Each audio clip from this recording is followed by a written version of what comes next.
આજે જ્યારે ગુજરાતની અંદર એક તરફ પૂરનો માહોલ છે, અતિવૃષ્ટિનો માહોલ છે, વડોદરા, જામનગર, અમદાવાદ જેવા શહેરો પાણીમાં ગરકાવ થઈ ગયા છે, લોકોની ઘર વખરીને નુકસાન છે, મિડલ ક્લાસ મધ્યમ વર્ગની કાર એમના વાહનો જે છે એ આખે આખા પાણીમાં ડૂબી ગયા છે.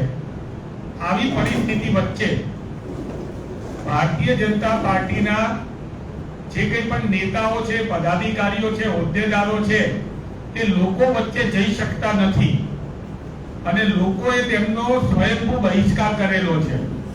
જ્યાં જાય છે ત્યાં એમને બહાર કાઢવામાં આવે છે. નેતાઓ હોય, મંત્રીઓ હોય, મુખ્યમંત્રી સુધી પબ્લિકની વચ્ચે જતા અત્યારે જ્યારે ગભરાઈ રહ્યા હોય અને આ પરિસ્થિતિની સામે ભારતીય જનતા પાર્ટીએ પોતાનું સદસ્યતા અભિયાન ચાલુ કર્યું છે અને આ સદસ્યતા અભિયાનની અંદર ભારતીય જનતા પાર્ટીના નેતાઓને અને કાર્યકર્તાઓને લોકોનો કડવો અનુભવ થઈ રહ્યો છે.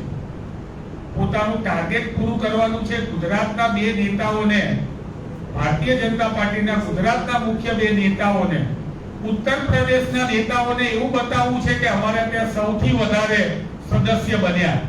આ એમની અંદરની લડાઈની અંદર ભારતીય જનતા પાર્ટીના કાર્યકર્તાઓ અને નેતાઓને આ મેમ્બરશિપ બનાવવાની અંદર અલગ અલગ પ્રકારના ફ્રોડ અને 420 કરવા માટે પ્રેરણા મળી રહી છે. એવું તો કેવું દબાણ છે કે એવું તો કેવું છે કે તમને લોકો જાકારો આપે છે એટલે તમે એક રોજગારીનું નવું મોડેલ લાવો છો કે ભાઈ 100 સભ્યો બનાવો અને 500 રૂપિયા લઈ જાઓ. ભાજપના સભ્યો બનાવો. ભાવનગરની અંદર આવું એક રોજગારીનું મોડેલ થયું. શાળામાં ભણતા વિદ્યાર્થીઓના જોડે મોબાઈલ લઈને મંગાવવામાં આવે છે અને નાની ઉંમરના વિદ્યાર્થીઓને પણ સદસ્ય બનાવવામાં આવે છે. સુરેન્દ્રનગરની અણિંદ્રાની અંદર આપણે આ વસ્તુ જોઈ. દર્દીઓ જે છે બચારા ઇન્જેક્શન લેવા જાય, એમને કહે છે કે તો જ ઇન્જેક્શન મળશે જો તમે ભાજપના સભ્ય બનો અને ઓટીપી લઈ લેવામાં આવે છે. ભૂતકાળની અંદર જ્યારે ભારતીય જનતા પાર્ટીનું આવા પ્રકારનું સદસ્યતા અભિયાન ચાલ્યું હતું આની પહેલા વખતે, એ વખતે પાકિસ્તાનના નાગરિકને પણ ભાજપના સદસ્ય બનાવી દેવામાં આવ્યા હતા. આજે તમારી સમક્ષ હું એટલા માટે એક નવા ભારતીય જનતા પાર્ટીના સદસ્ય કૌભાંડની અંદર ઉમેરો કરવા માટે હું અત્યારે એક લાઈવ સાક્ષી સાથે અહીંયા વાત કરી રહ્યો છું. મારી સાથે કોંગ્રેસ પક્ષના મીડિયા પેનલિસ્ટ છે એવા પ્રણવભાઈ સોની મારી જોડે છે, જે નવરંગપુરાના છે. એમનો આખો પરિવાર, એમની પત્ની કોંગ્રેસના એક કાર્યકર્તા છે. એમણે નવરંગપુરાની અંદર કોર્પોરેશનની ચૂંટણી પણ લડેલી છે. પ્રણવભાઈનો દીકરો એનએસયુઆઈ ની અંદર સક્રિય પદાધિકારી છે, સ્પોક પર્સન છે એનએસયુઆઈ. યશ સોની અને હર્ષ સોની અને આ આખું ફેમિલી સંપૂર્ણ કોંગ્રેસનું ફેમિલી છે. તેઓ પોતે સામાજિક કાર્યકર્તા હોવાથી ભાજપના કેટલાક લોકોના સંપર્કમાં પણ છે અને મિત્રતા હોવી પણ જોઈએ. હું પણ સંપર્કમાં છું. આવે વખતે તેઓ અમદાવાદ મ્યુનિસિપલિટી કોર્પોરેશનની હેલ્પલાઇનની અંદર 155-303 ની અંદર ફોન કરે છે અને કેટલીક વસ્તુઓ ત્યાં આજુબાજુના ઝાડ કપાવવાના હોય, ફોગિંગ કરાવવાનું હોય, એની ફરિયાદો કરતા હોય છે અને એ જ પ્રમાણે તેઓ ત્યાંના અધિકારીઓને પણ પોતાના ફોનથી ફરિયાદ કરતા હોય છે. અચાનક એમને ભારતીય જનતા પાર્ટીના તે વોર્ડના પદાધિકારીનો ફોન આવે છે.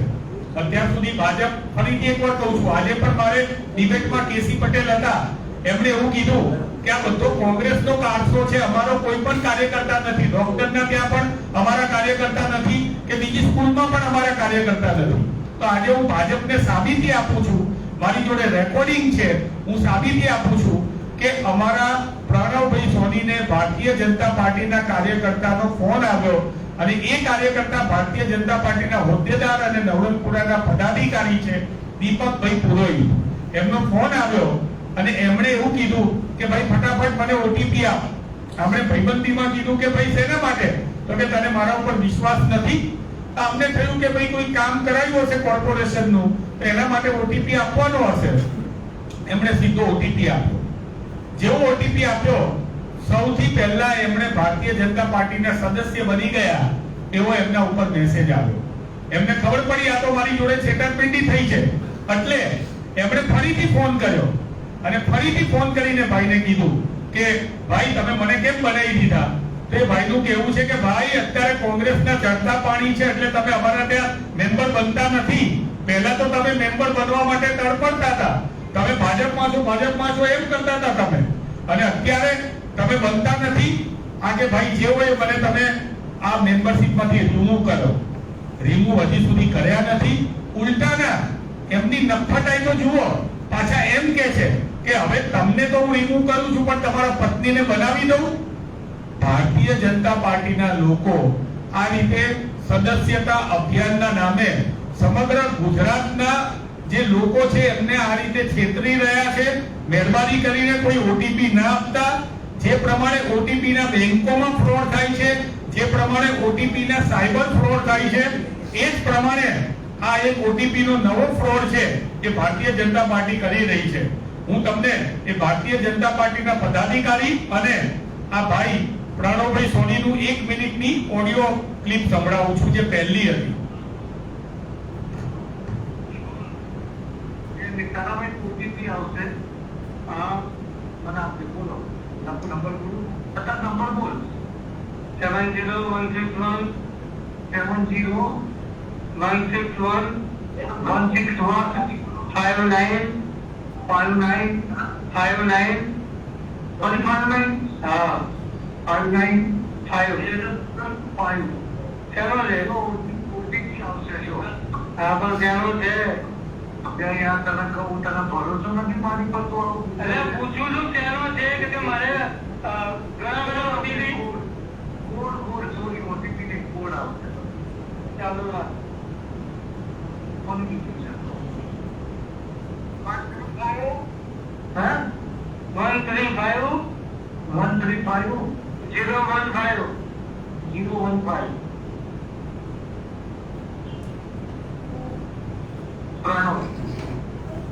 કોંગ્રેસ માંથી ભાજપ નો સભ્ય બની ગયો. ના ભાઈ બહાર બનવાનો નથી એટલે તો તને બનાવી ના ઢોલભાઈ બધા કોંગ્રેસ વાળા આવી તમે ભાજપમાં ઘૂસી ગયા. ના ભાઈ ના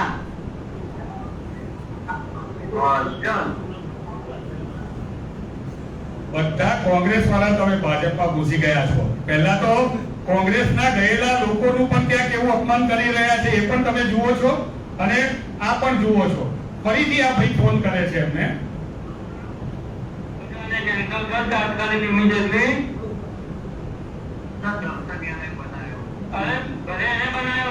કોઈને બી બનાવે પણ આને તાત્કાલિક કેન્સલ કર.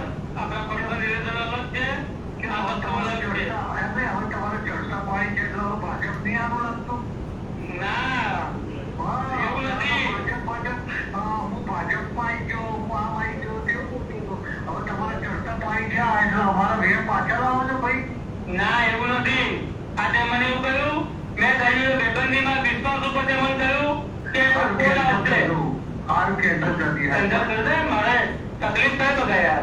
સારું મારું ભાભી બનાવવાના છે. ના ભાભી તો ભાભી ક્યાંથી બને યાર. એ કોર્પોરેટર ઇલેક્શન લડેલા ઓલરેડી કેસ ચાલુ છે એમનો. હા ચાલો આને કેન્સલ કરજે. હા કરી દો, કેન્સલ કરી દો. હા તમે જોઈ શકો છો કે ભાજપના કાર્યકર્તાઓને કેટલું બધું ટાર્ગેટ જે આપવામાં આવેલું છે ને, જે હકીકતમાં ગુજરાતની જનતા અત્યારે એમને સમર્થન નથી આપતી. એટલે આ રીતે ભાજપના કાર્યકર્તાઓ, નેતાઓ, પદાધિકારીઓ, ઇવન ધારાસભ્યો, મારી જોડે ધારાસભ્યોના પણ મેસેજો છે જે કોંગ્રેસમાં હતા, મારો નંબર સેવ છે તો બચારા મને મેસેજ મોકલે છે કે તમે બની જાઓ, તમે બની જાઓ, તમે બની જાઓ. આટલું બધું એમના ઉપર પ્રેશર છે અને આ પ્રેશરના કારણે કદાચ મને લાગે છે કે ગુજરાતની જનતા જે છે એ આમને સમર્થન નથી આપતી. આવા બધા કાવા દાવાઓ કરી રહ્યા છે. આ ભાઈ જે વિક્ટિમ છે એ તમને એમની આખી કહાની જે મેં વાત કરી છે એ જણાવશે.